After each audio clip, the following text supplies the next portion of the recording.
All right. Hi, everybody. Welcome to the Quantumistic podcast with myself, Jane Bear, and Lisa Campion. Always happy to be here today. We're going to talk about something that I know Lisa and I are super passionate about, and pretty much everything that we teach is revolves around this topic. And it comes up all the time, and it really is for everybody, every human. And that's about psychic protection and energetic boundaries. And really, what that means, we're going to talk about just practical tools and why it's so important, I guess, to really have a regular practice of energy hygiene, which is what we like to call it.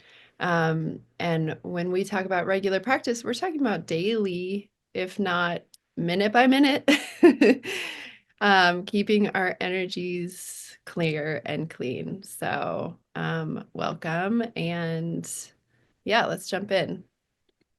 Yeah, Lisa, do you? I think it's so good. And I love what you said about a daily practice. I feel like there's sort of two categories of psychic self-defense. There's like the daily energy hygiene practices we need to do to just keep ourselves clear on the daily, Yeah. grounding ourselves, protecting ourselves, clearing ourselves from the energy that we picked up that might not be ours.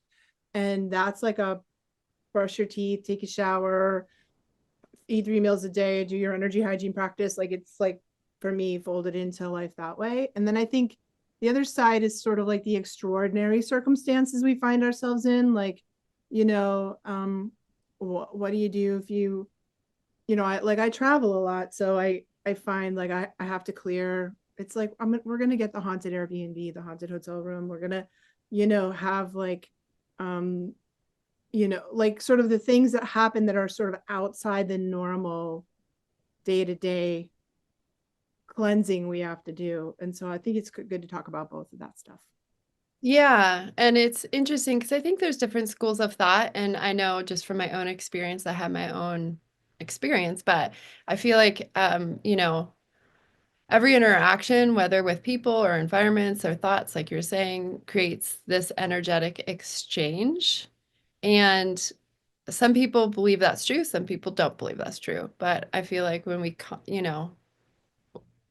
we're consciously protecting our energy field, we um, or when we don't consciously protect our energy field, we may unconsciously absorb like somebody's emotions or thoughts or imprints or whatever it is. And it could just be because we're, feeling tired or fatigued or overwhelmed or just feeling off.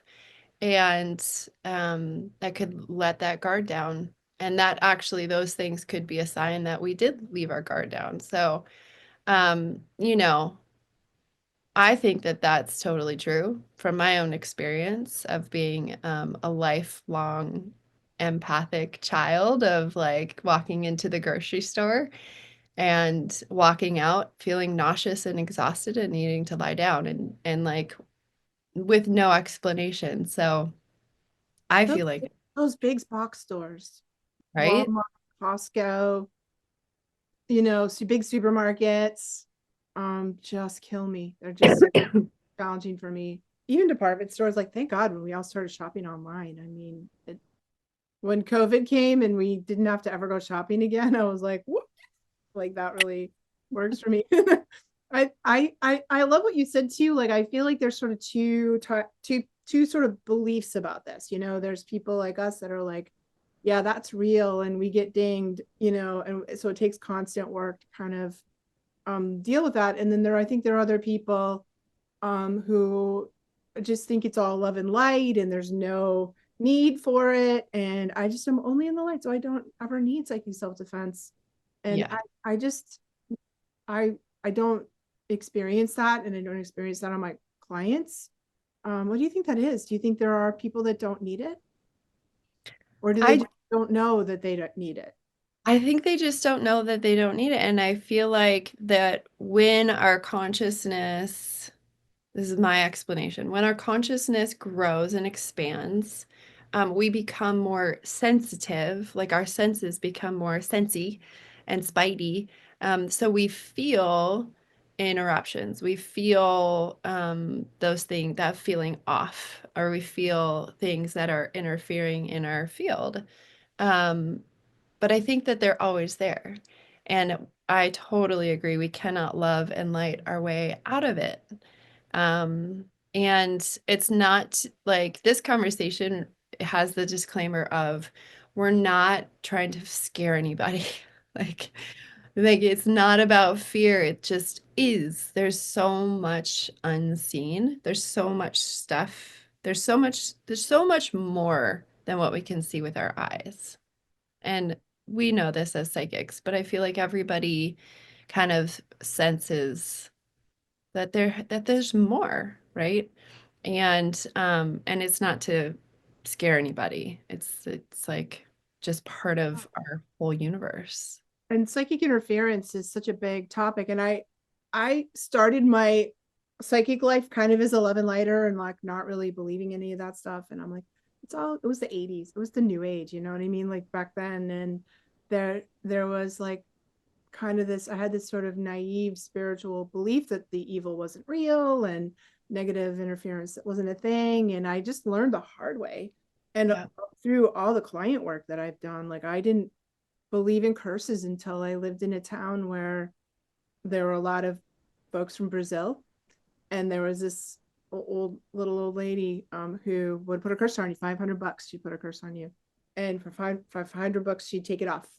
Same, Dang. you know, she got it coming and going. And this lady came into my office once for a Reiki session. She's like, I think I have a curse.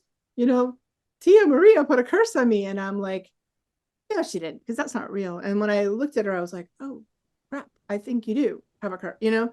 And Yeah. then it was just like years of working with people. And I just had to accept that it's real because I saw it so much. And the same kind of thing for black magic. Like it's a little horrifying to me how common Yeah. black magic really is. Like I don't want to believe that that's true or that that's real or that's a thing, but it just walks into my office Yep. so frequently that I'm like, you've really like again, like more black magic, like that. And I don't want to believe it, but I can't ignore the just it just shows up. I'm not looking for it. It just shows up on my clients. It just shows up in my office. So I'm like, okay, I guess it's a thing, Yeah. you know? I Then I'm we have to this learn about it. Then I have to learn about it and figure out what to do about it and all that.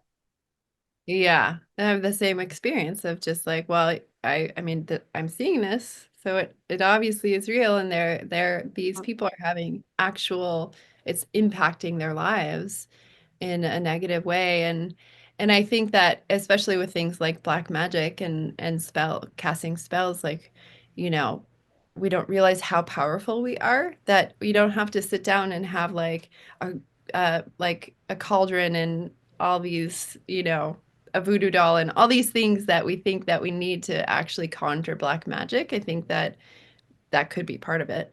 But like having like cursing somebody on the highway, you know, That's real. That's for real. that's for real black magic. That's like you're casting a negative spell Yeah. and it lands.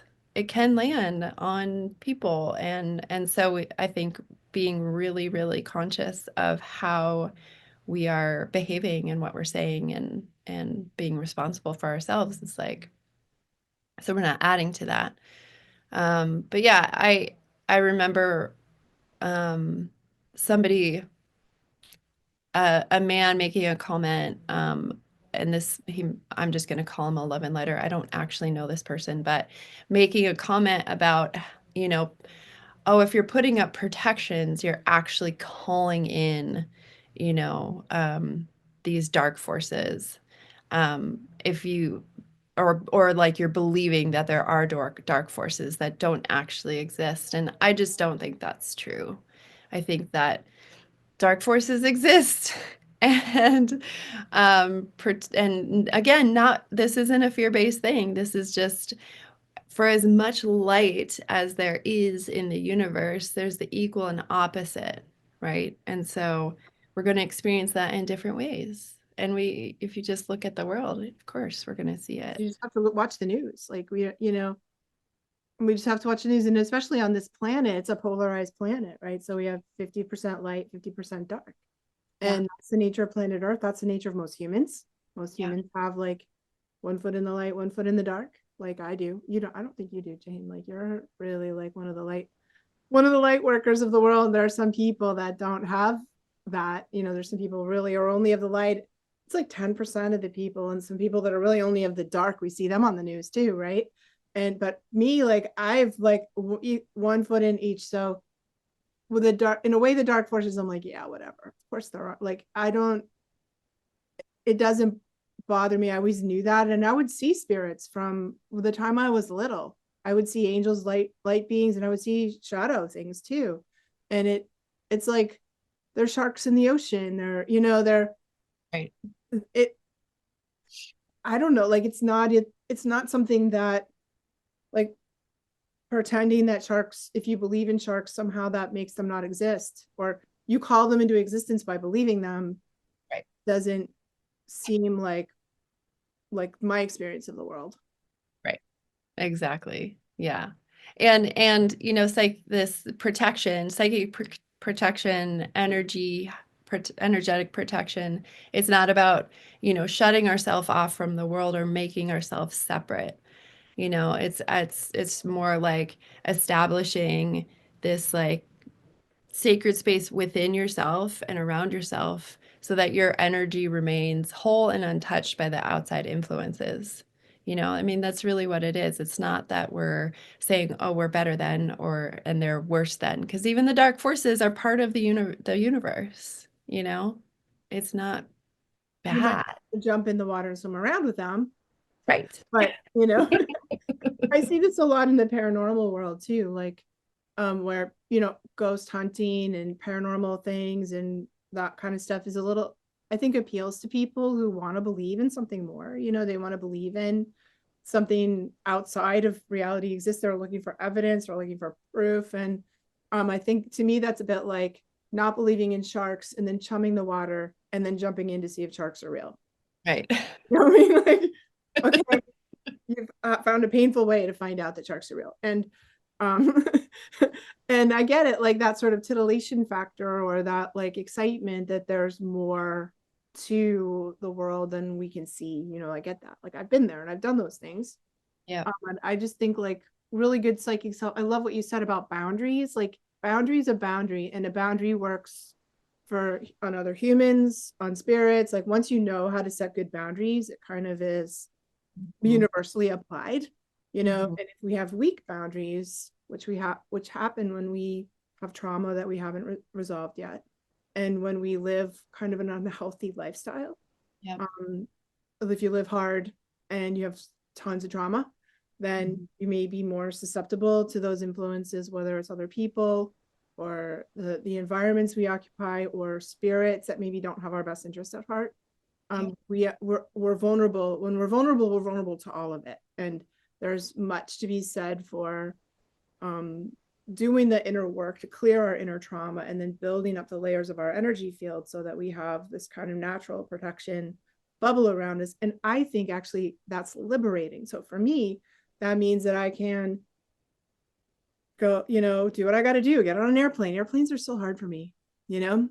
energetically, but get on an airplane and travel and be in an airport and, get the rental car, go to Walmart or go, like do the things, be in the Airbnb. Like I love to travel. And if I didn't have really good psychic self-defense, I'd be just a wreck, doing all those things. Yeah, exactly. Yeah, I totally agree. It's like now my daughters are at the age where they actually want to go to the mall, and I'm like, okay, like let's see how let's see how we do. And I tend to like shield myself. I protect bubble, but I also shield, so it's almost like, you're putting on your invisibility cloak Right. and you just kind of move through like all stealth mode. And it actually becomes sort of like a game, like play it like a video game. Right, if we don't take it quite so seriously, which I used to, because it really was like it would take all of it, anything would take me out, you Yeah. know? And that was because my energy field is porous and I didn't have, I didn't know how to protect myself. Um, but Yep. now I do. So, what are your favorite? I think we have similar favorites, but what are your I favorite? love it that you do stealth mode. I don't really hardly ever do that. That's I think that's a Jane thing, you know. And I've seen you do it. I'm like in a room with you, and I'm like, where'd Jane go? It's just like it's just she was here a minute ago.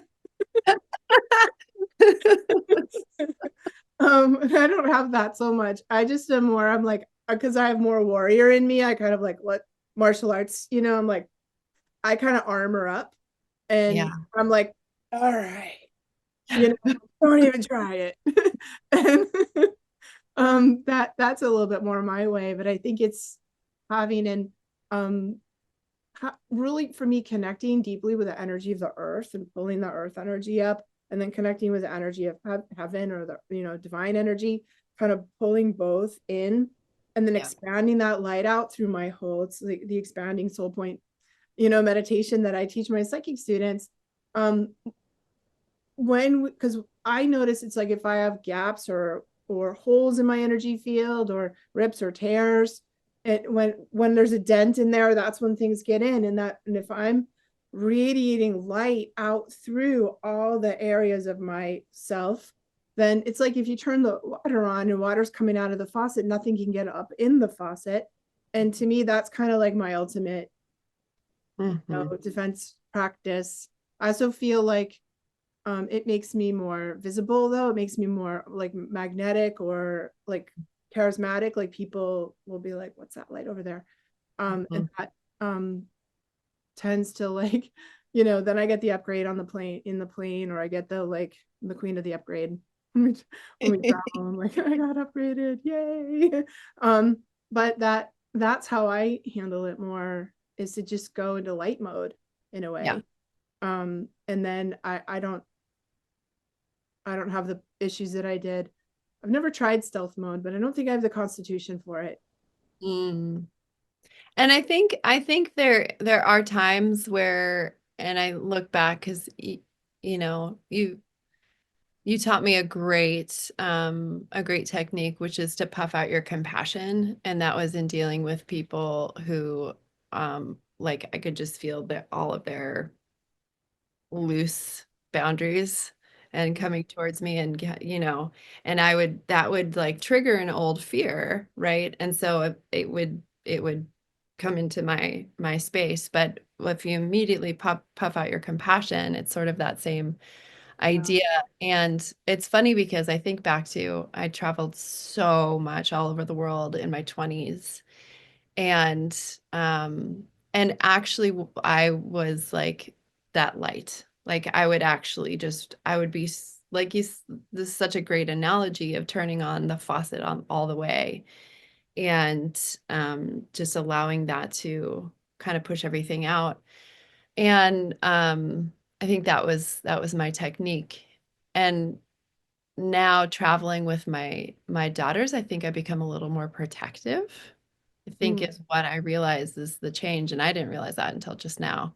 Um, and so not necessarily wanting that visibility, mm, um, because I'm with them, yeah. and like no key number one job is to protect the kids, right? Right.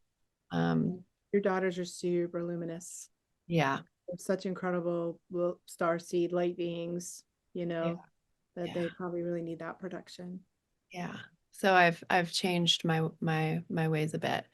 But like you said, that grounding and really pulling up that earth energy is so important, has been such a huge lesson for me. As somebody who's been, out of their body so often. And what that does is it brings you so like locked into the present, and you're so fully in your body that like it helps with that protection. It helps like hold that protection and lock it in place. Yeah. I learned that as a martial artist, you know, Oh, that you're not in your body and you're sparring, you're just gonna get hit. Like that our power really comes from that embodiment, and we don't have any power when we're out. We have Mm, all the power when we're in. And you know, and the same is true for like if you are a person that is dissociate, has a tendency to dissociate, which often comes from trauma, right? We you know, we can astral travel or sort of leave our body when we're sleeping, or astral travel meditations, which I don't think are a great idea. I consider them a high risk psychic activity, because if you leave your body, some being on the astral plane is going to be like, look at that perfectly good body over there, like I'm gonna just slide in, you know, I'm gonna get a little toehold in there. yep. And so we have this weird illusion that we feel safer when we're out, but Right. really we're not safer. We're Right. the safest when we're in. And that can be challenging for people, especially if you've had, you know, violence or sexual trauma or some, you know, that made it not safe to be in your body. Like, yeah, of course, like Yeah. totally understandable, and something to be worked through so we can re-embody. And that's where the real power comes from. Absolutely. Yeah. It all has to be in the body.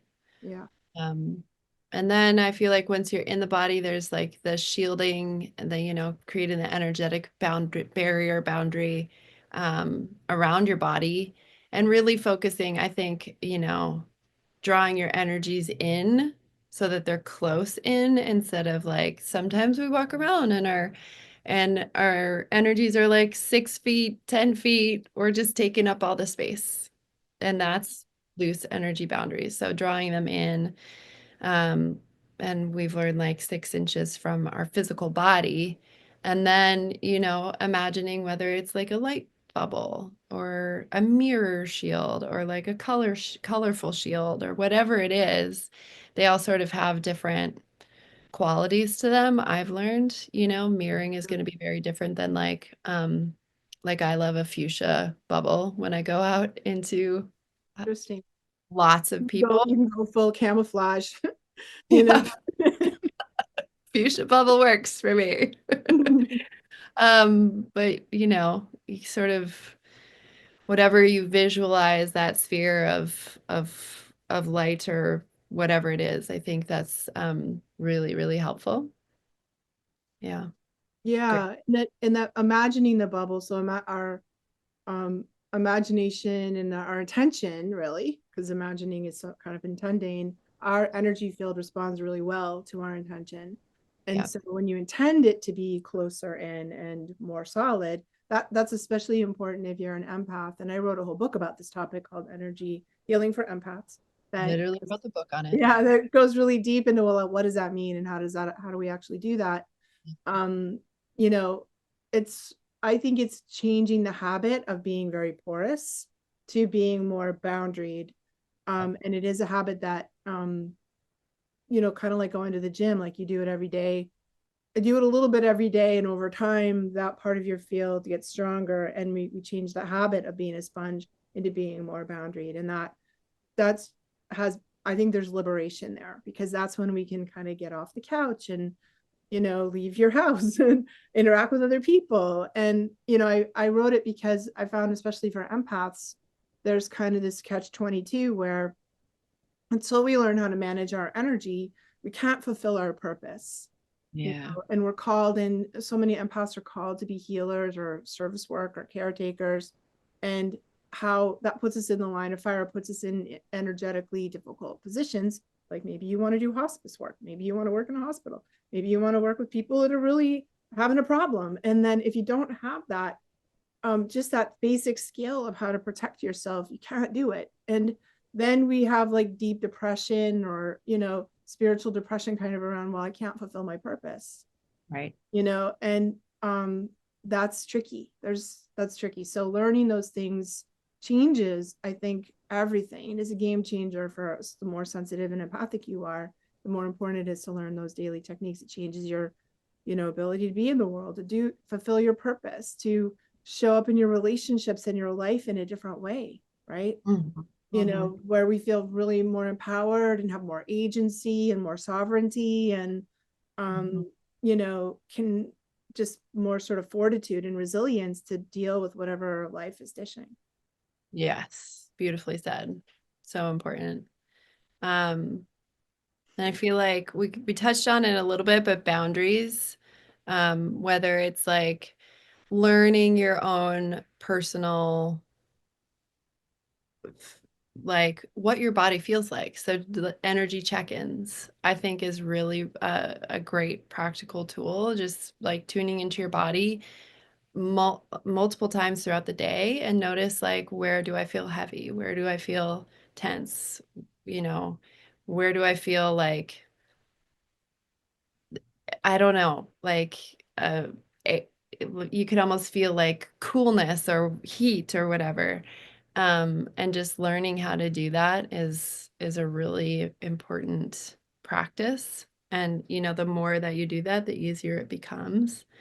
Um, I feel like as healers, this is something maybe you could go see somebody for or do on your own, but like chakra balancing is a great energetic boundary practice or maintenance. You can do it through meditation, sound healing. You can visualize them all like lighting up. Um, I think those are really good. And the biggest one I would say, just we're on this talking about boundaries, is the ability to say no, Yeah. right? Like tapping into your emotional self, emotional body, and learning to honor your own needs and being able to say no without guilt or needing to explain is Yeah. So good. big one, right? It's so hard, and especially for empathy sensitive types, and I think that the energy practices like the working with your energy field the way we've been talking about, if you do that and you do it on a regular basis and your field gets stronger, I think it gives us a leg to stand on to do Yeah, the harder work, which is the saying no, and dealing like if you're shaky and on the energy in your energy field, that it's really hard to say no.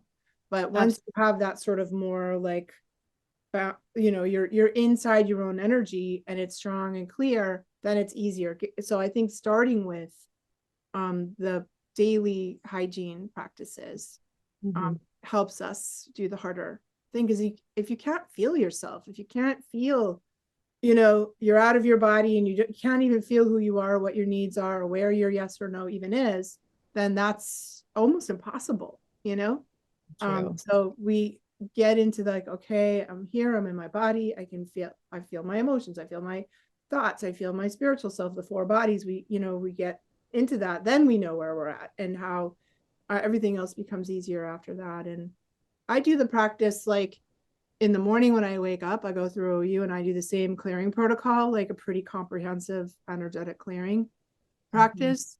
And then I'll do the quick ground clear protect throughout the day, like sort of as needed. And then Yep. definitely before I go to bed. And if I don't do it before I go to bed, I don't sleep well.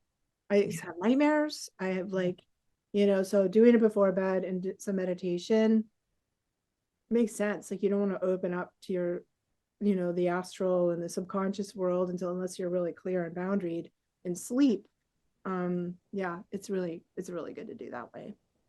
Yeah, I absolutely agree. It's such a good reminder. I think a lot of people forget, oh, right, because sleep and dreaming is not my expertise. I'm so fascinated by it. There's like we know of people who you can talk to, like Kelly Walden, who's like the dream experts, but I don't have the answers of where we go. I know that like we're somewhere.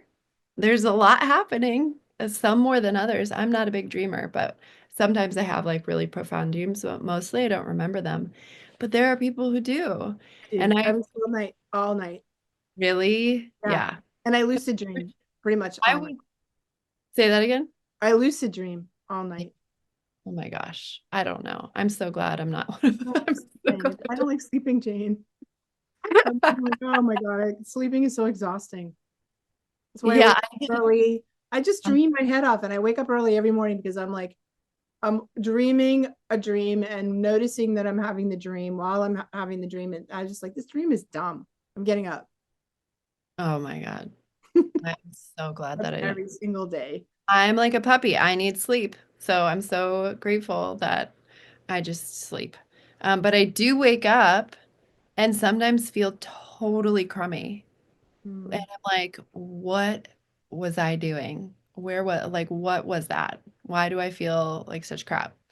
And so, before you go to sleep, and that could be even like, because I like to lay in bed and center and make sure like breathing into my body, clearing everything, just allowing everything to kind of melt away. So my own little way of clearing my energies before bed, but it can still happen because again, it's a mystery to me. It's not my it's not my it's not my bag of chips, but I know that a lot of people have some pretty profound experiences while they're sleeping.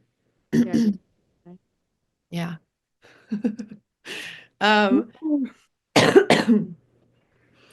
and then we were going to talk about channeling.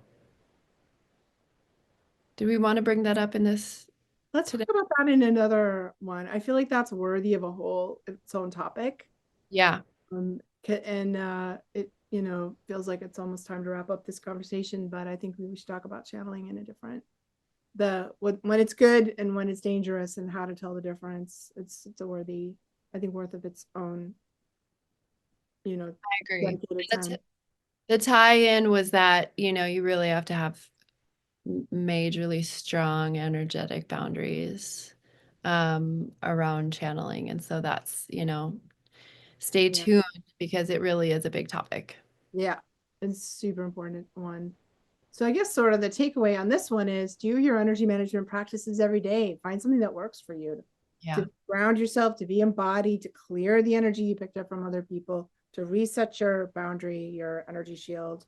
Yeah. So you can build up your resistance. And then, then it gets into that's the basic stuff. And then we get into some deeper topics on like how to clear the bigger psychic interference. And I guess the one thing I would say about that before we wrap today is don't assume you can do it. Don't Uh-huh. assume that there's so much that's above my pay grade, and I know a lot about this topic. Totally. I would go so far as to say, like, I used to think I was an expert in this topic, and now I'm like humbled and realize there's so much more I don't know and that I can't do. And Yeah. assuming like this is where I see the love and lighters make the mistake is that they can go into the abandoned mental hospital or like the really dark thing, the battlefield, and like love and light all the negative mojo out of that. There's a lot we can't do, even like that it's just above what our vibrational levels can handle. So we work with our friend Robert, our spiritual mentor and spiritual teacher Robert Tum, who is an expert in doing all those clearing things. And I can feel someone's energy and be like, I can't help you. I'm going to send you to Robert. What you have is beyond my ability to handle it. So I think we have to have a little humility around and a little common sense, you know, around what we can do and what we can't do. Absolutely. Yeah, it's such a massive disclaimer, and it's been such a great, humbling learning experience for both of us. And I think that what I hope people can hear also is that like the protection really lies in self-awareness and learning to feel empowered, but humbly empowered, right? You're like be in your own power for sure, um, and just know that we. It's important to do these daily practices. It's important to ground. It's important to shield. It's important to have boundaries, and be treat your own energy in as sacred as it is. Um, and also you know that like the true protection really comes from like this state of inner harmony, Yeah. which is what you were saying about like this whether it's vibratory or a state of consciousness, like it is for each of us as an individual, and it's not the same. It's not like a broad, Eyes fits all, and everyone has the ability to do everything. That's not the way it works. that's not the way it works. Yeah.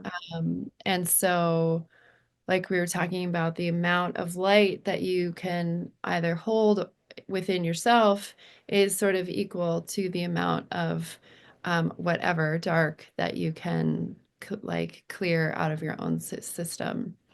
Yeah. And so just being really humble with with where we are. Yeah, I worked with somebody sort of new, a student of mine, sort of new to the spiritual world and the psychic world, and she she was like, "Oh, well, we don't, at least we don't have to worry about any ghosts or negativity in the world anymore." And I was like, "What?" And she's like, "Oh yeah, no, I cleared all that. Like I cleared all of it. Like all the darkness, all the ghosts, all the things on all the planet, all like everywhere, everywhere." And I was like, "Really now?" You Well, know, like, well, okay, it's like that's not that's not a thing. That's not a thing. It was hard to sort of break it to her, like, wow, that's totally delusional and a little scary, that you think that's true. It's kind of like the sheriff in the, one horse town, one horse right. sheriff goes down to like clear the cartel, you know. Yeah. I cleared all organized crime all by my lonesomeness. I wish that were true. I wish we lived in a universe where that could be actually true, but it's not. Well, and it's a bit of the Messiah complex, which is that we have, this power, or that we are the chosen one that Yeah. has the power. And I do believe that that is very common on the path of spiritual awakening. I think a lot of people, once they feel divinity, the divinity within themselves, they're like, "Oh my God, it's me. I'm the one who can do all the things." Um, and then, we get tossed back down and back into the mud and realize that that's not true. Um, so that's fascinating. Well, Yeah, that was pretty recently that happened. I'm sure you, I was like, oh my God, okay, let's just back this up a little bit, yeah, and we're gonna get a little more clear on the rules of engagement here and how that yeah, actually works. And I just I remember those days when I was in that sort of in that belief, that was true. There was no evil, or that somehow we could kind of clear it by wishing it away, or we have such incredible divine power that we could do that. But I don't think we can. And in a way, it's sort of the nature of art. We can't fundamentally change the nature of this planet, which is always going to be 50% light and 50% dark. yeah, And there's a purpose for that. It's sort of the fundamental nature of reality on this planet. Not every dimension is like that, but this one is. that's right. And there's no changing that, really, I don't think. Yeah, yeah, I totally agree. And so here we are working with these human bodies that have energetic fields you know, in a planet that's polarized. Right, Um, and so, and it's so beautiful because here, like, this is where it's Earth School. This is where we get to learn so much. right, And without it, we wouldn't be able to do the work that we're here to do. right. Yeah. Yeah, there's reasons why we came here to experience that polarity. So yeah, super interesting conversation. Thanks for bringing this up as a great topic today, Jane. Yeah, super fun. I'm sure we'll talk about it a million times more because it's such a it's like the cornerstone of our spiritual practice. But it's so good. And thank you everybody for joining us. And if you love listening to Lisa and I, let us know. I also think it'd be fun. Leave comments if there's anything you ever want us to talk about. Um, and yeah, we'll see you next time. We'll see you next time. Thanks so much.